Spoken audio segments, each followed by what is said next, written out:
नमस्कार दोस्तों, मेरा नाम है अंशुमन नाइक और आप सभी का बहुत बहुत स्वागत है इंडियन डिफेंस न्यूज की डिफेंस टॉक सीरीज में, जहां पर हम रोज नए नए डिफेंस अपडेट्स के बारे में बात करते हैं। तो चलिए देर न करते हुए आज की वीडियो शुरू करते हैं।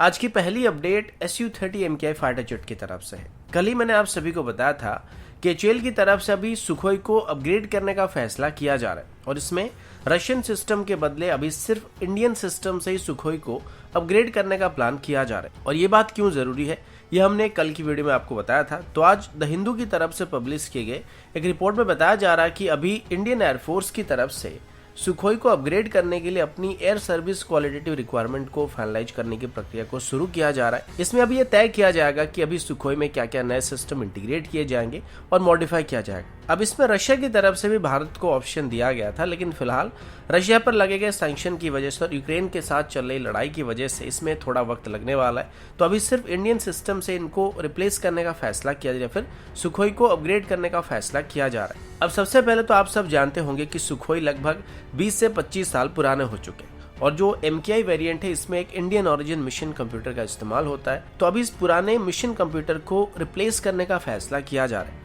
और इसके लिए एचएएल की तरफ से एक नए मिशन कंप्यूटर को डेवलप किया जा रहा है, जो कि पुराने सिस्टम के मुकाबले कई गुना फास्टर प्रोसेसिंग को हमको प्रोवाइड करने वाला है। इसके बाद सुखोई में एक नई फ्लाई बाय वायर सिस्टम को ऐड किया जाएगा और बताया जा रहा है कि अभी तेजस MK2 के लिए जिस फ्लाई बाय वायर सिस्टम को डेवलप किया गया था उसी को सुखोई में इस्तेमाल किया जाएगा। इसके बाद अभी पहले से ही सुखोई के लिए स्केल्ड अप उत्तम एसआर रडार को डेवलप करने के लिए कहा जा चुका है, जो कि 3 सालों के अंदर तैयार होने वाली है। इसके बाद सुखोई में अभी एक नई इलेक्ट्रॉनिक वॉरफेयर सिस्टम और एक सेल्फ प्रोटेक्शन जैमिंग पॉड को भी इंस्टॉल किया जाने वाला है। इसी के साथ ही अभी एक नई ultraviolet missile approach warning system और एक made in India IRST system को भी हमारे सुखोई में इस्तेमाल किया जाने वाला है, जो कि प्रीवियस वर्जन के मुकाबले काफी बेहतर होने वाला है। वेपन की बात करें तो जैसे कि अभी इसमें एक नया मिशन कंप्यूटर लगने वाला है, तो इसमें सभी इंडियन ओरिजिन वेपन जैसे कि अस्त्र सीरीज के सभी VVR मिसाइल और क्लोज रेंज के missile, BrahMos NG, Rudram series के सभी एयर टू सरफेस मिसाइल, डबी मिसाइल, एसरा मिसाइल और पाइथन 5 जैसे मिसाइल को इंटीग्रेट किया जा सके। और जहां तक बात रही इसकी इंजन की, तो अभी फिलहाल इसकी इंजन को बदलने का कोई प्लान नहीं किया जा रहा है। अब रशिया की तरफ से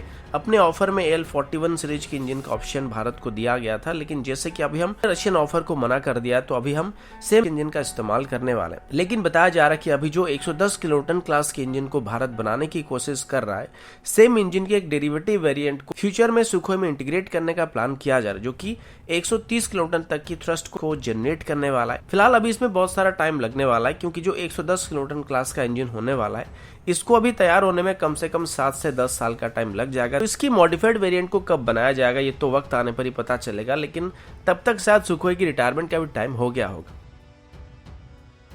अगला अपडेट तेजस की प्रोडक्शन को लेकर, और हर साल हम इसके बारे में बात करते आ रहे हैं कि तेजस का जो प्रोडक्शन रेट है वो काफी स्लो चल रहा है और ये इसकी एक्सपोर्ट पोटेंशियल को भी काफी हद तक रिड्यूस कर रहा है, क्योंकि कोई भी कस्टमर इसको खरीदने से पहले ये जरूर देखने वाला है कि एचएएल अभी साल भर में कितने तेजस को बना रहा है और उनकी तरफ से ऑर्डर को प्लेस करने के कितने टाइम के बाद सभी तेजस को उनको डिलीवर किया जा सकता है। अब अभी एचएएल का कहना है कि अगर उनको एक्सपोर्ट ऑर्डर मिलता है तो वो अपनी प्रोडक्शन को एक्सपेंड करने वाले, यानी कि एडिशनल प्रोडक्शन फैसिलिटी को ओपन करने वाले हैं, जिससे तेजस की प्रोडक्शन रेट को बढ़ाया जा सके। लेकिन प्रॉब्लम क्या है कि अभी एचएएल का कहना है कि वो 2024 से 2025 के बीच साल में 16 तेजस को मैन्युफैक्चर करने वाले। पर आप सभी ने सुना होगा, पहले एचएएल की तरफ से बताया गया था कि 2022 तक वो साल में 20 से 22 तेजस को मैन्युफैक्चर करने वाले थे। यानी कि आज तक एचएएल अपनी रिक्वायर्ड प्रोडक्शन रेट को काफी अच्छी तरीके से हासिल नहीं कर पाए और वर्तमान के एचएएल की प्रोडक्शन कैपेसिटी की बात करें तो ये भी लगभग 8 से 10 के बीच ओवर करता है और इसमें हम सिर्फ अपनी डोमेस्टिक रिक्वायरमेंट को जैसे तैसे पूरा कर पाएंगे। एचएएल का कहना है कि अभी अगर एचएएल की नासिक डिवीजन में तेजस को बनाना शुरू कर दिया जाएगा तो यहाँ पर साल में हम लोग 5 तेजस को बना सकते हैं और इसको आगे चल के एक्सपोर्ट मार्केट के लिए रिजर्व में रखने की कोशिश किया जा रहा है, जिसको जरूरत पड़ने पर 8 तक भी इंक्रीज किया जा सकता है। लेकिन इसके लिए एचएएल ये कंडीशन रख रहा है कि अगर उनको इजिप्ट, फिलीपींस या मलेशिया जैसे देशों की तरफ से तेजस का एक्सपोर्ट ऑर्डर मिलता है तब जाके वो इस नए फैसिलिटी को ओपन करने वाले हैं। और इसमें से अभी मलेशिया को आप सब आउट कह सकते हैं क्योंकि उनकी टेंडर में अभी FA50 को सिलेक्ट किया चुका है। अभी फिलहाल तेजस की एक और प्रोडक्शन लाइन को भी ओपन करने की कोशिश किया जा रहा है जहां पर तेजस MK1 को मैन्युफैक्चर किया जाएगा, लेकिन फिर भी इसे जो प्रोडक्शन कैपेसिटी होने वाले वो लगभग 16 के आसपास ही होने वाली, जबकि अभी की बात करें तो अभी हमको साल में कम से कम 20 से ज्यादा तेजस को मैन्युफैक्चर करना चाहिए था।